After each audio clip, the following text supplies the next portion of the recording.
58 நாள் பிரம்மச்சரியம்.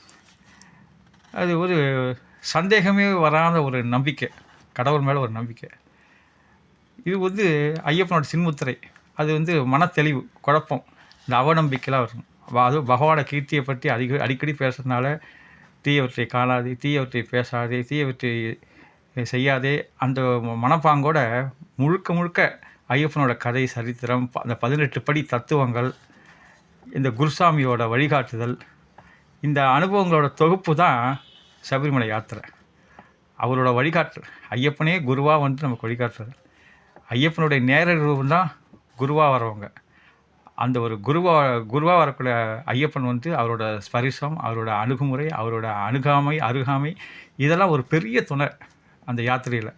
அந்த குருவோட அணுக்கமான ஒரு தொண்டனாக நம்மளை இணைச்சிக்கிட்டு அந்த பரவசத்தை அடைய முயற்சி பண்ணணும். எப்படின்னா அவர் நமக்கு சொல்லி கொடுக்குறாங்களே பகவானை எப்படி வழிபடுறதுன்னு. அந்த யாத்திரை முடிகிற வரைக்கும் அவங்களோட உபதேசங்கள்லாம் கேட்கறதுக்கு அவ்வளோ இதாக இருக்கும். ஏன்னா நம்ம எப்போ மனசு ஒன்றிணைந்து கான்சன்ட்ரேஷனோட கேட்குறோமோ அந்த நமக்கு வாழ்க்கை ஃபுல்லாக தொடர்ந்து நம்ம கூடயே இருக்கும், நம்மளை வழி நடத்திட்டு போவோம். குற்ற உணர்வு தர்ற மாதிரி எந்த செயலும் செய்ய மாட்டோம். இந்த சபரிமலைக்கு போகிறவங்க குற்ற உணர்வு தர்ற மாதிரி எந்த செயலும் செய்ய மாட்டோம். அப்படி ஒரு ஈடுபாடு, வாழ்க்கையில் ஈடுபாடு, குற்றங்காணாத பண்பு, தீய எண்ணங்களை எரித்தல், அந்த தியானம், தியாக முறை, சத்தியமான தவ வாழ்வு, இந்த மனசு முழவ இயல்பான இறைமை சக்தி.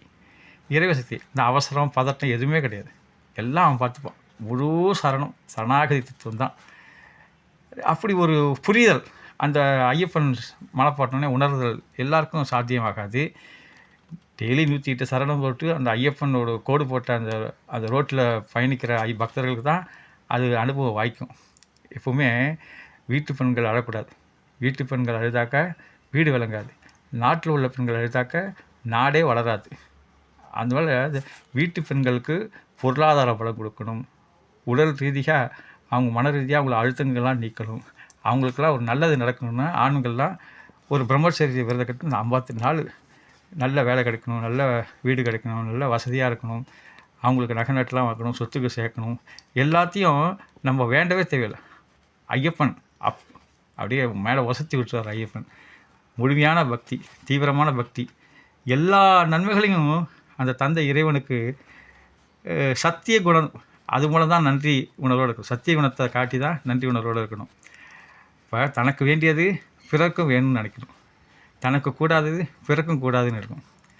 அந்தமாரி தான் அங்கே உள்ள சபரிங்கிற சித்தர். அந்த அம்மா என்ன பண்ணுவாங்க, ராமர் வந்தபோது எல்லா பழத்தையும் கடித்து பார்த்து அது நல்ல பழமாக தேர்ந்தெடுத்து ராமர் கொடுப்பார். அந்த பக்தி அதுமாரி ஒரு தியாக உணர்வு, சேவை மனசு ஐயப்ப பக்தர்கள்ட்ட அவர் நிறைஞ்சிட்டு. சபரி அன்னை தவம் செஞ்ச பூமி இல்லையா அது, பரசுராமர் உருவாக்கின ஸ்தலமாச்சு அது, துர்வாச வசிஷ்டர் எல்லாம் அந்த கேரளா வந்து தெய்வத்தோட பூமிவாங்க. இப்போ ஒவ்வொரு புண்ணிய ஸ்தலமும் நம்மளோட ஒருங்கிணைக்கும் ஸ்தலம், மக்களை ஒருங்கிணைக்கிற ஸ்தலம். எல்லா புண்ணிய ஸ்தலமும் அங்கே இருக்கிற இங்கே இருக்கோம், அங்கே போகிறாங்க. இது முறை பல கலாச்சார பண்பாடு, நாகரீகம், வாழ்க்கை முறை எல்லாமே ஒன்றாயிடுது. நம்ம இந்து மதத்தோட பெருமையே வேற்றுமையில் ஒற்றுமை. எல்லா இடத்துலையும் மொழியால் இருக்கிற அவங்க வாழ்க்கை முறையாக இருக்கணும். ஆனால் அந்த பக்திங்கிற ஒரு இடம் வந்தோடனே எல்லோரும் அந்த இடத்துல ஒன்றாயிடுறாங்க. வேறு மொழியில் சாமியை வேண்டிப்பாங்களே தவிர அந்த உணர்வு ஒன்று தானே, பசி தாக மாதிரி தானே பக்தி உணர்வும். அது எல்லாருக்கும் எல்லா நன்மையும் கிடைக்கிற மாதிரி அந்த காலத்தில் ஏற்படுத்தியிருக்காங்க. குடும்பம் குதூகலமாக இருக்கணும், நல்லது கெட்டது எல்லாம் நல்லபடியாக நடக்கும், எல்லாம் கெட்டிப்பட்ட தேகம் புதுமை எல்லாம் காமிக்கணும். இந்த 18 படி தத்துவப்படி ஒவ்வொரு வருஷமும் ஒவ்வொரு நம்மக்கிட்ட உள்ள தீய பழக்கத்தை விட்டுணும். இந்த நெய் கொண்டு போகிற தத்துவம் இருக்குது, தேங்காயில் நெய் கொண்டு போகிற தத்துவம். அது எல்லாம் முழுமையாக குரு பகவான் சொல்லுவார், குருநாதர் சொல்லுவார். அப்போ குருவை முழுசாக நம்பி அவர் சொல்கிறபடி கேட்டு சத்தியமாக வாழ்ந்து சபரிமலை ஐயப்பனோட அருளை பெறணும். மயிலகிரி பாலமுருகன் போல் இப்போ சரணகோஷம் போட்டாலே போகிறோம்.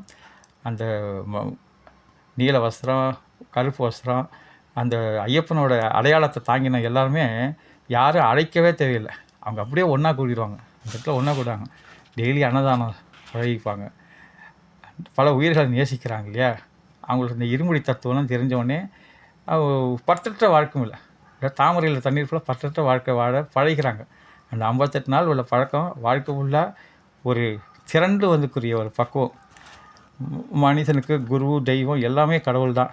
அனுபவங்கள் தொகுப்பு அந்த வழிகாட்டுதலோட வாழ்க்கை முழுசாக பயணிக்கிறதுக்கு இந்த சபரிமலை பயணம். வெற்றிவேல் முருகனுக்கு அரோகரா.